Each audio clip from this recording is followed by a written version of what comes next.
It's a sad day for us here at the Huddle, for it's our last episode of the season, but it's also a day of celebration because we get to talk about the all-scholastics. I'm Chad Finn. This is Bob Holmes, a Boston Globe high school sports editor. 44 kids, Bob, 8 players of the year. We could have 44 different storylines to talk about here. But let's start with the 3 Everett kids that made our team. They were guys we talked about all season: Jonathan DiBiaso, Manny Espria, Matt Costello. Yeah, if we're going to start in Everett, I have to get proper garb here. Absolutely fantastic season for Everett, 12-0. You have the father-son combination of the coach, John DiBiaso. The quarterback, Jonathan DiBiaso, breaks the state record with 43 touchdown passes this year. And one of the reasons he broke the touchdown passes record is because he had 2 great receivers in Costello and Espria. DiBiaso is our player of the year, but it almost feels like any of these 3 guys could have been. It could have been, but it's hard to pick against the kid who broke one of the toughest records in the state. Did he give you that hat? No, he didn't. It was just an early Christmas present to myself.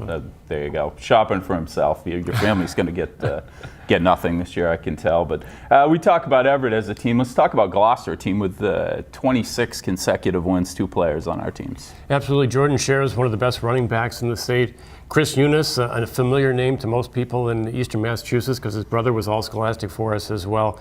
2 talented players. Scher's running behind Eunice was an unbeatable combination this year. If you followed the Huddle all year, you've seen a lot of highlights of running backs, quarterbacks, wide receivers, even the great defensive plays. It's about time we gave the linemen a little bit of love. Let's talk about Zach Smerlis, very familiar last name around here, Lincoln Sudbury. Yeah, one of the best, and we're going to see him in the winter too because he's one of the best wrestlers as well.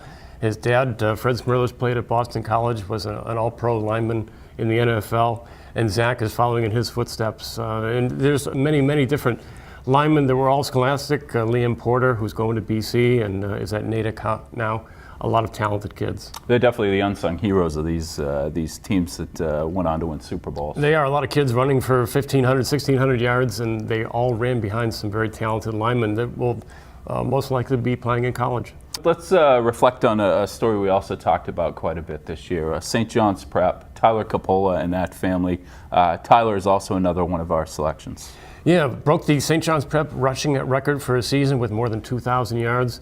And beside that, probably his most memorable moment really was when he was standing still on Thanksgiving when he and his brother Jared and Brendan went out and did the coin flip before the game against Severian. Yeah, it was, of all the moments this season, that was one of the most, probably the most heart-wrenching or sentimental or something like along those lines. It really was, and Jared's making great strides, and we wish him the best. We talk about the players all the time. We don't always get to the coaches. Let's talk about Ron St. George, a Cardinal Spellman, 200th victory this year.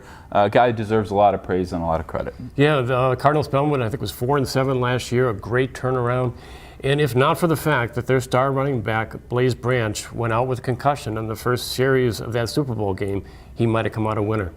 Yeah, things might have been a little bit different there, but all in all, still a milestone season for him, great season for him. And each season you win 200 games and get to end your season playing at Gillette, that's a good thing. Well, that's going to do it for us for season 1 of the Huddle. It was a great time. Always enjoyed getting your insights, Bob, and putting them up with my antics and wisecracks. And be sure to check out our all-scholastics in the Globe on Sunday. 44 kids again, 8 players of the year. It's great stuff. Thank you for watching. I'm Chad Finn. He's Bob Holmes. We'll see you next year.